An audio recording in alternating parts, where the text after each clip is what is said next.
como está colocada, talvez, e penso assim, parece ser uma via que deverá ser necessariamente conjugada com a leitura de outros saberes.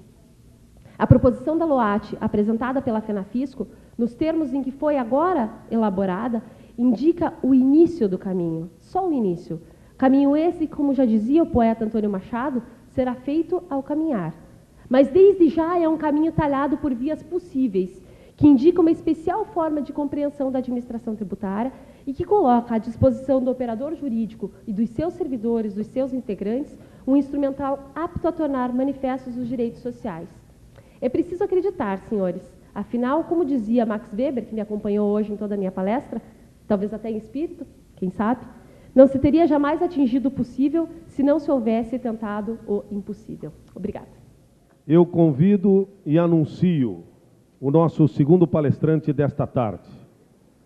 Ele é graduado em Administração e Ciências Contábeis, é auditor fiscal da Secretaria da Fazenda do Pará desde 1993, tendo exercido os cargos de coordenador de procedimentos fiscais e delegado regional da Fazenda Estadual, diretor-geral da Secretaria de Finanças do município de Belém em 2002 e 2003 e secretário-chefe da Casa Civil.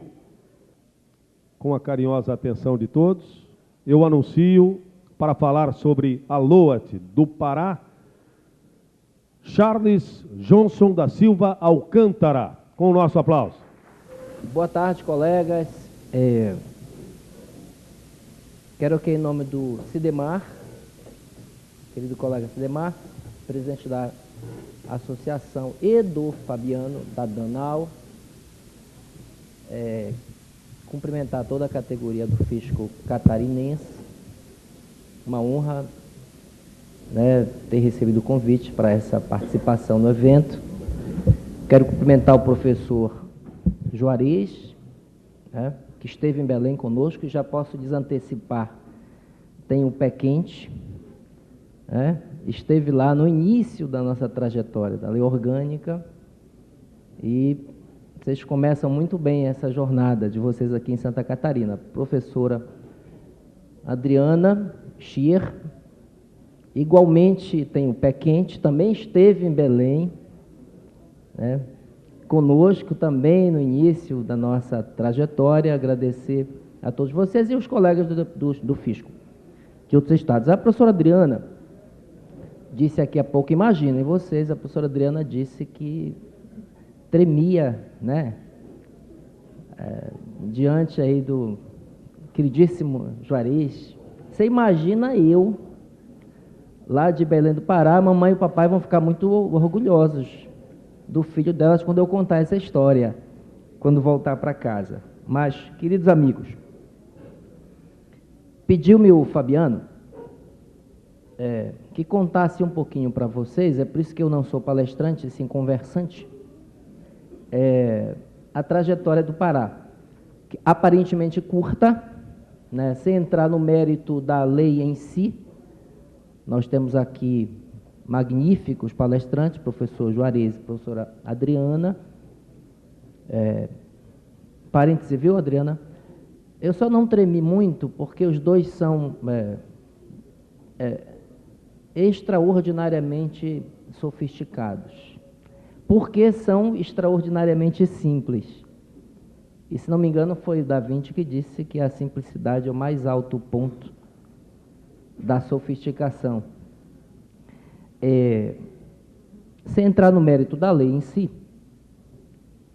contar um pouquinho para vocês essa trajetória, essa história que teve capítulos interessantes. Mas, antes de tudo, eu quero dar uma informação para vocês que eu acho que a gente, suponho eu, a gente reflete muito pouco sobre isso cotidianamente. Eu puxei ainda pouquinho, eu não sei se todos já declararam imposto de renda este ano. Eu não fico nem entre os que se declaram no início logo do prazo, mas também não deixo para o final. Mas puxei ainda pouco a minha cédula C, né, e cheguei aqui à seguinte conclusão. Olha só. Eu tive mais ou menos uma renda do trabalho em torno, renda líquida, que é o que interessa, né? De R$200 mil. Não tem problema eu dar essa informação, porque ela está no site da Transparência lá do Estado do Pará, felizmente. Mais ou menos R$200 mil de renda líquida. Paguei mais ou menos R$60 mil de imposto de renda, mais ou menos R$20 mil de previdência, regime próprio de previdência. E aí, impostos indiretos, diretos como IPTU, enfim, mais ou menos R$20 mil. Isso não está na cédula C, mas a gente é profissional da área e sabe disso. Então, eu paguei cerca, professor, de R$80 mil em tributos, mais R$20 mil de previdência, R$100 mil. Mas pago a educação dos filhos, pago a saúde privada da família, né? Vivemos sob grades, né? Atrás de grades, que não temos segurança. Eu diria a vocês o seguinte: poderia eu protestar contra os tributos que se pagam no Brasil, porque isto é senso comum no país, não é? Protesta-se contra a elevada carga tributária. Pois bem, eu diria a vocês o seguinte, digo a vocês, eu não quero pagar nenhum centavo a menos de tributos. Não é isto que me preocupa ou me entristece. Agora, não é possível aceitar que vivamos num país tão desigual, com tanta miséria, com tanta violência, se a gente paga tributos para que o país que a gente vive seja melhor. Eu ficaria muito feliz se esses tributos que eu pago, eles ajudassem a promover um país mais justo. A professora Adriana falou há pouco do Índice de Desenvolvimento Humano. Ontem foi publicado, não é? O PNUD publicou o IDH de 2012. O Brasil está na 85ª posição. Este índice é medido em 186 países. Do índice de 0 a 1, o Brasil está com 0,73%. O mais baixo índice dos países da América Latina e Caribe. Vocês diriam, e o país melhorou de 1990 para 2012, cerca de 1/4 melhorou esse indicador, em 1/4 mais ou menos, 24% para ser mais preciso. Muito bem. Mas é a 6ª maior economia do planeta. E nós não estamos falando aí, né, é o pior da América Latina, mas é a 6ª potência econômica mundial. Um país de uma profunda concentração de renda, de riqueza, uma profunda desigualdade social. A senhora Adriana falou dos indicadores relacionados à educação. Mas isto, como Mário, aliás, eu fiquei encantado aqui com o mestre de cerimônia, parabéns, viu? Já começou a cerimônia filosofando, falando que as coisas não acontecem por acaso. Foi isto, Mário? Então, este retrato do Brasil não é por acaso. Ele tem causas e ele tem responsáveis, ou não tem? Muito bem. Por que eu disse isso para vocês? Porque nós desenvolvemos pouco e do fisco, e aí eu posso, a doutora Adriana, por ser elegante, o professor também, Juarez, talvez não digam o que eu, como membro, como integrante desta carreira, desta categoria, posso dizer para nós mesmos. Eu acho que nós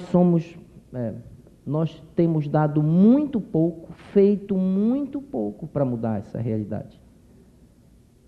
E não adianta ficar se jaquitando, se gabando, que nós somos essenciais, que nós somos importantes. Porque, honestamente, pessoal, ser essencial para nós não é um privilégio ou motivo de orgulho. É responsabilidade, é encargo.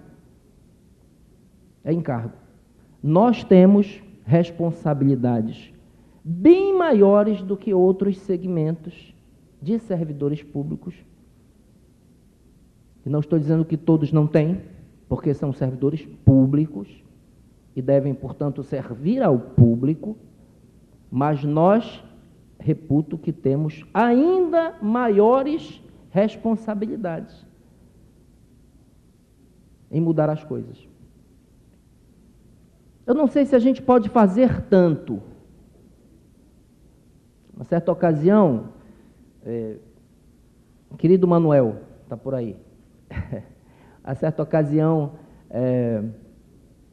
uma jornalista me perguntou, depois que eu havia saído do governo, exercia um cargo lá no governo do Pará, enfim, ela me perguntou assim, Charles, afinal de contas, qual a avaliação que você faz da tua passagem lá pelo governo, né, Casa Civil do governo, o que você fez, afinal de contas? Aí eu virei para a Michelinha, ela me impactou com essa pergunta, viu? Eu virei para a Michelinha, o nome da jornalista, disse, olha, Michelinha, você sabe de uma coisa? Eu acho que eu não fiz quase nada. Eu fiz muito pouco, muito menos do que eu imaginava e desejava, projetava, arquitetava, intentava fazer. Fiz muito menos. Agora, então eu não tenho do que me orgulhar do que possa ter feito pela curta passagem que eu tive. Mas uma coisa eu te asseguro, Michelinha, eu tenho orgulho do que eu não fiz naquela passagem. Disso eu posso me orgulhar, do que eu não fiz. Eu não traí os meus valores, eu não me servi daquela função, eu não me locupletei, eu não desviei dinheiro público, eu não me submeti a ordens ilegais e nem imorais. Eu me insurgi e saí. Então, eu tenho orgulho, Michelinha, do que eu não fiz. E olhem, não é pouco o que a gente não deve e não pode fazer. A gente não consegue listar tudo o que a gente deve e pode fazer. É um universo infinito de possibilidades. Mas a gente pode listar o que não deve ser feito. A lista é menor, acreditem. Eu escrevi rapidamente ali, Fabiano, depois que você me pediu aquilo, tudo que eu trouxe para cá não serviu mais. Que bom, obrigado. Eu listei algumas coisas aqui que eu acho que a gente não pode fazer. Santa Catarina e o Brasil, seja os estados, os entes estaduais, sejam os municípios, o Célio está aqui, né, da FENAFIM, estão lutando pela lei orgânica. E o Fisco Federal também. Eu reputo que o caminho da lei orgânica ele é inevitável. Há uma inevitabilidade crescente nessa conquista, nessa luta do fisco brasileiro por lei orgânica. Talvez a gente não saiba direito, a Adriana ofereceu uma série de elementos importantes, o professor Juarez também vai fazer isso daqui a pouco, né? Talvez a gente não saiba responder direito, ou não tenha se indagado o suficiente sobre por que a lei orgânica e para que a lei orgânica, já que ela não é um fim em si mesmo, ela é um instrumento, ela é um meio, disse a professora Adriana, uma ponte entre o fisco e a sociedade. Ela é um meio, ela é um instrumento, mas ela é um meio para que fim? E eu começo pelos nãos, exatamente falando dos meios. Eu acho que nós não podemos, na nossa função, com a responsabilidade que temos, relativizar os meios, em razão de fins. Eu não acho possível você atingir fins nobres, e a lei orgânica é um fim que, em se materializando, torna-se um meio. Não é possível atingir fins nobres por meios não nobres, indignos, imorais. Não é possível, não existe fim nobre com meio indecente. Não relativizar os meios. Nós não podemos fazer isto. Não é isto que a sociedade espera de nós. Nós não podemos nos servir da função que exercemos.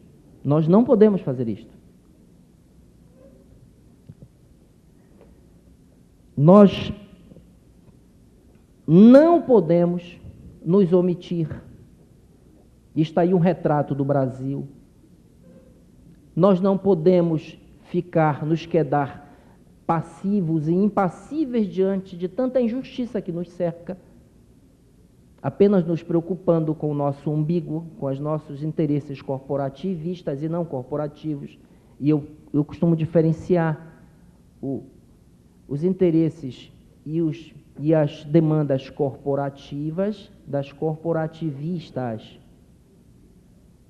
Nós somos uma corporação de servidores públicos que tem defesas corporativas, mas não há defesa corporativa de uma corporação de servidores públicos que necessariamente possa ser privada, que não esteja permeada e deva ser permeada pelo interesse público. Direito corporativo de uma corporação de servidores públicos é direito público, é da sociedade, é conquista da sociedade e não da corporação tão somente. A senhora Adriana já falou sobre isso aqui.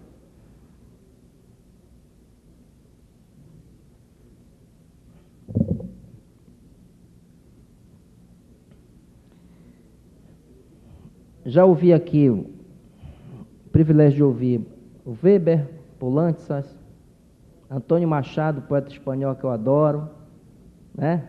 A senhora Adriana nos brindou, e outros tantos serão citados daqui a pouquinho, não tenho dúvida. Mas olha, eu quero dizer uma coisa para vocês.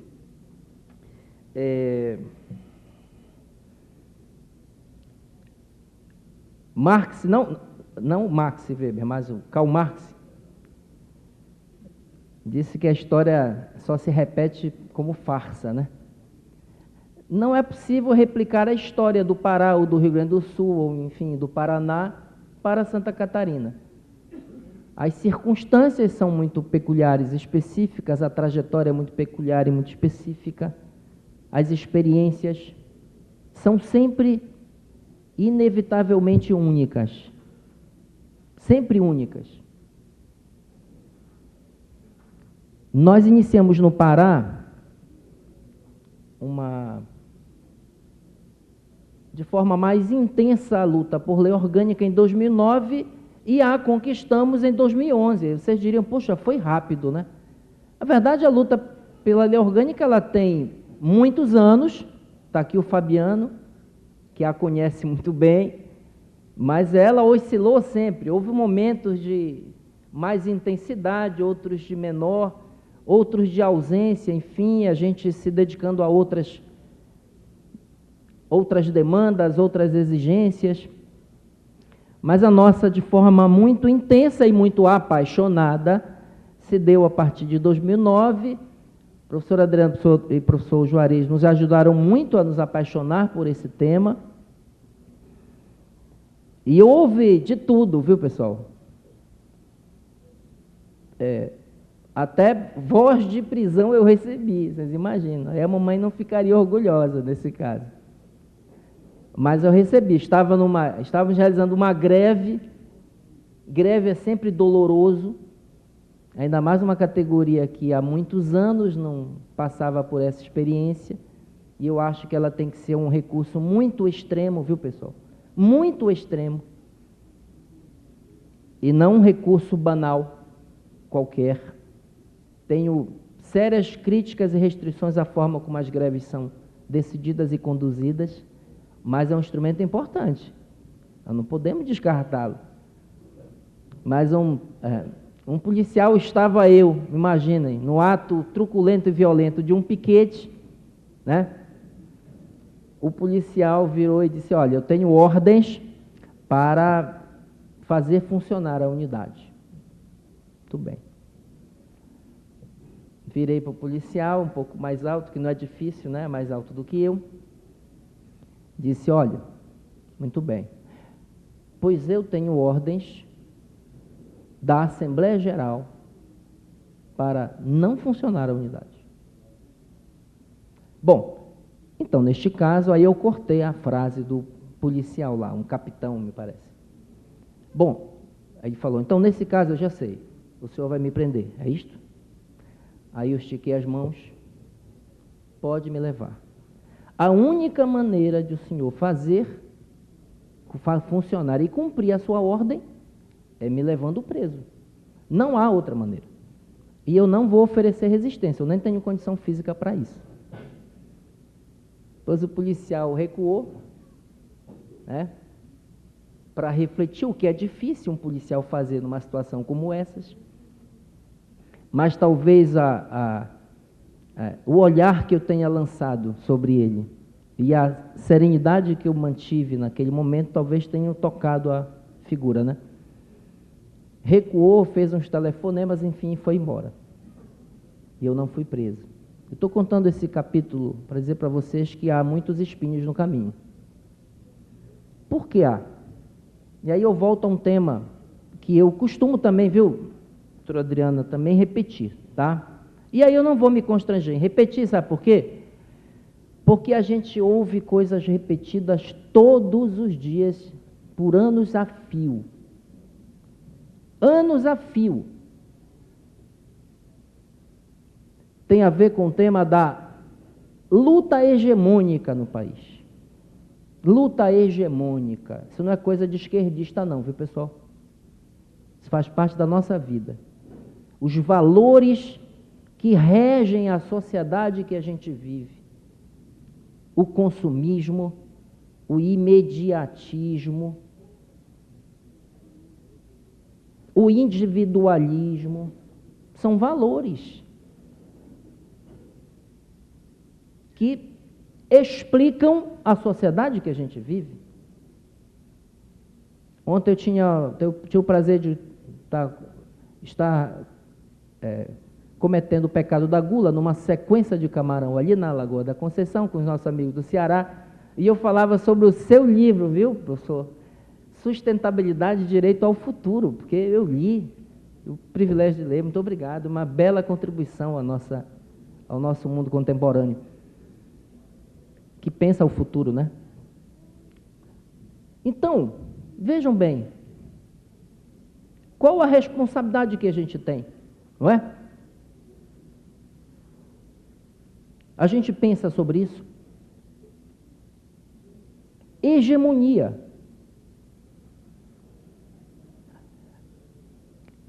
Fabrica consensos pela repetição insistente, permanente, exaustiva,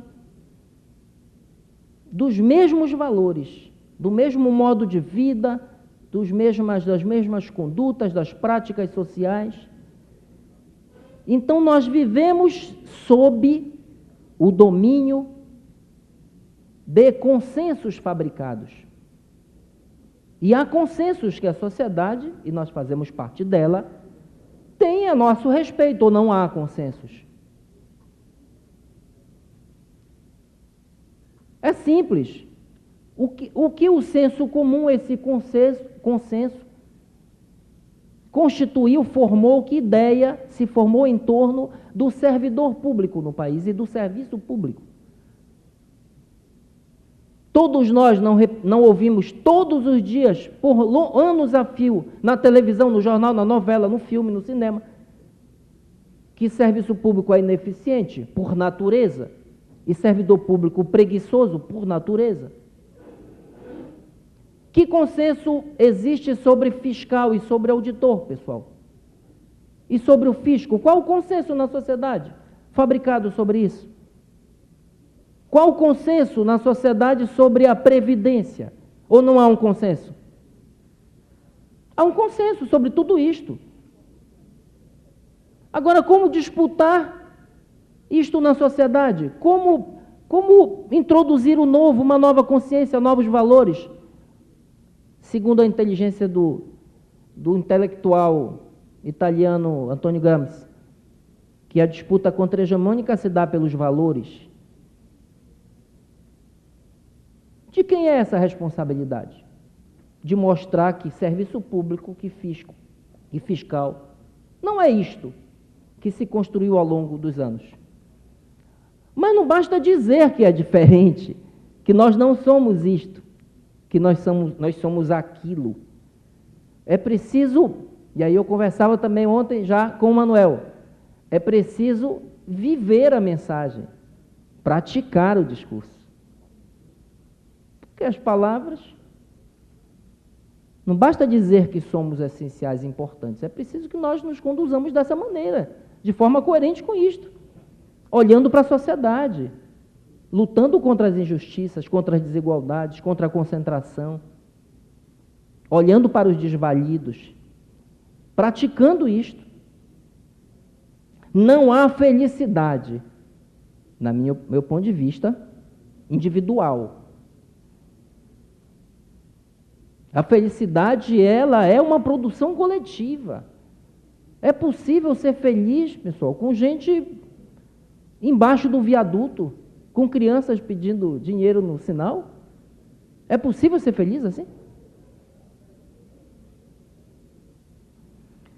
Digo isto tudo para vocês porque não há luta por lei orgânica ou por qualquer coisa que o valha, que faça a pena a gente lutar, se nós não dispusermos a esta luta, a esta empreitada, a esta jornada contra-hegemônica, contra esses valores.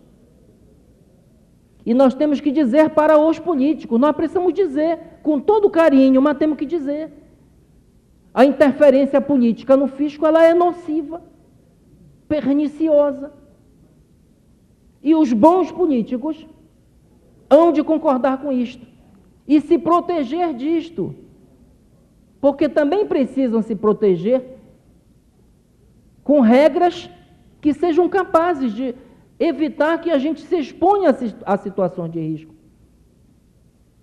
É muito melhor para um bom político ter que dizer, não, me desculpem, eu não posso ligar para o fiscal, doutora Adriana, para pedir isto, que esta empresa seja fiscalizada ou que não seja. Eu não posso porque a regra não me permite, porque esta categoria não aceita esse comportamento.